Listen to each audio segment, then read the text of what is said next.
Hi everybody, welcome back to the channel.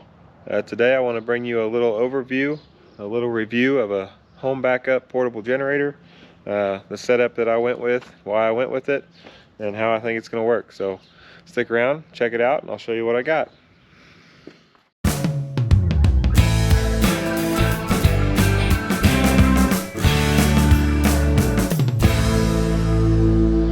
Alright everybody, so today I'm going to go over the portable generator that I decided to go with and show you the setup I put in the house. To start off with, this is the Champion. It's a 9,000 starting watt generator. Runs at 7250. So far I've really been pleased with it. I haven't used it other than to run it monthly to keep the engine and battery and everything going right. And also I've just used it once. I shut the power off in the house just to test everything on the transfer switch, which I'll go over here in a minute. For the generator, I was looking at between this and the Predator from Harbor Freight. I decided to go with this one from Lowe's. It was just a little more expensive, but one reason I did go for it was because of this plug right here. So it has a 50 amp 4-prong plug that I can use if I need it for a welder out here on the farm. You never know if we're going to need to weld out in the field or something like that. So I decided to go with this one. Also, one other thing I like about this one is the wheels going through gravel. Since I do keep this in the garage, I would have to wheel through the gravel onto the sidewalk. So I really like that option. So to go over some of the features of this generator, like I said, you've got the 50 amp 4-prong plug here. The next one over is the 30 amp twist lock, which is what you use for your home backup power on the transfer switch. And then there are two sets, 2 plugs each on a 20 amp GFI, just standard, anything you might want to put on that. Also, it does have a 12 volt cigarette lighter type plug here to use if you need that. So really I feel like it has a lot of the options that I wanted, and just in case you ever need one thing or the other, it's going to be there. So what I'll do now, I'll just start it up, show you what it sounds like. It's going to be hard to tell how loud it is just off the camera, but I'll start it up, show you how easy that is, and then I'll show you the transfer switch in the house and how that works. So like I said, I do run this monthly just to keep the battery in good health and keep the fuel circulating through the system. So what I do every month, I will hook the battery back up here. So I'll make this connection on the battery, and then the fuel shut off is up here. I'll shut that off after I run it for about 15 minutes and let the fuel run out and die, just to store it every month. So to start it up, when you bring it back out, like I said, I'll hook the battery up, turn the fuel on. It does have a pull start if you need it, but if you keep the battery charged up, you really shouldn't need it. So I'll start it up, show you what it sounds like. So I'll hook the battery up on this side, turn the fuel on, then you'll pull your choke here. You got your start and stop switch at the top, or on the side here.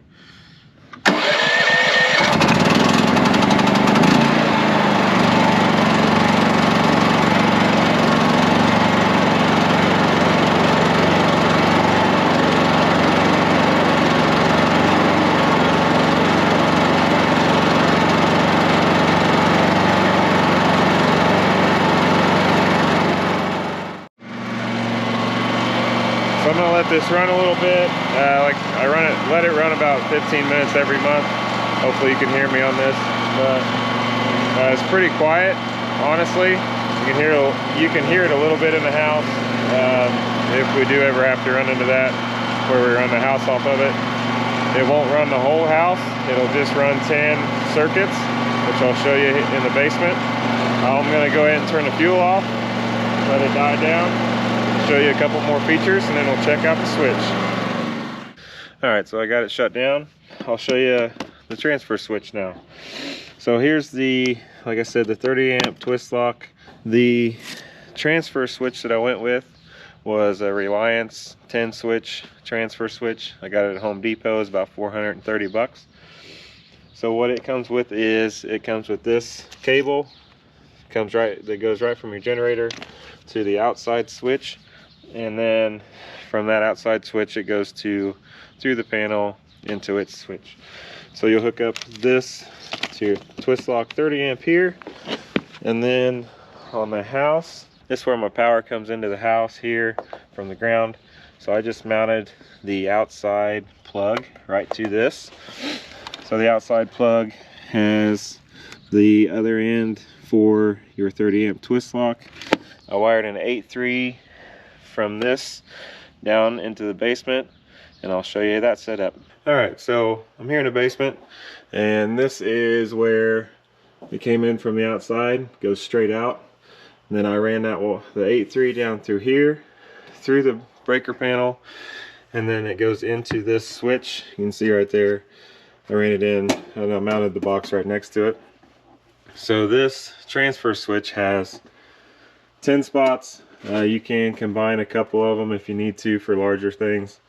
So what I did is I have the water heater on this one, so it's a 30 amp, and then I have the water pump on this side. So I decided if the power ever goes out, I can have hot water going through the house all the time. And then I also ran a couple of the most common things. So I got the basement, some freezers, the fridge, some lights upstairs, and then the living room and master bedroom. So I can run all the lights and outlets in a couple rooms.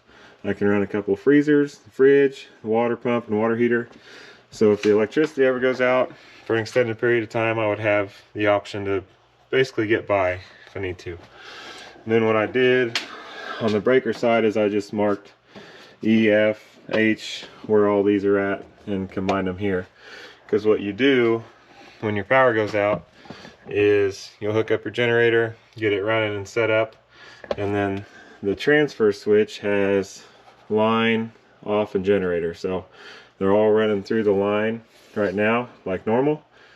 And then if the power's out, you should get your generator fired up and then flip all these up to generator. And it actually shows you, it's hard to see, but it'll show you the watts that you're using on each leg of the line, on each leg of the plug that you're using. I like this feature about it. It's a Reliance Pro Tran 2. I'll put a link in the description below. I'll put a link on the generator. So if you're interested in this sort of setup, I really like how easy it was to install. If you have some basic electrical knowledge, you can do this on your own, or of course you can have an electrician do it.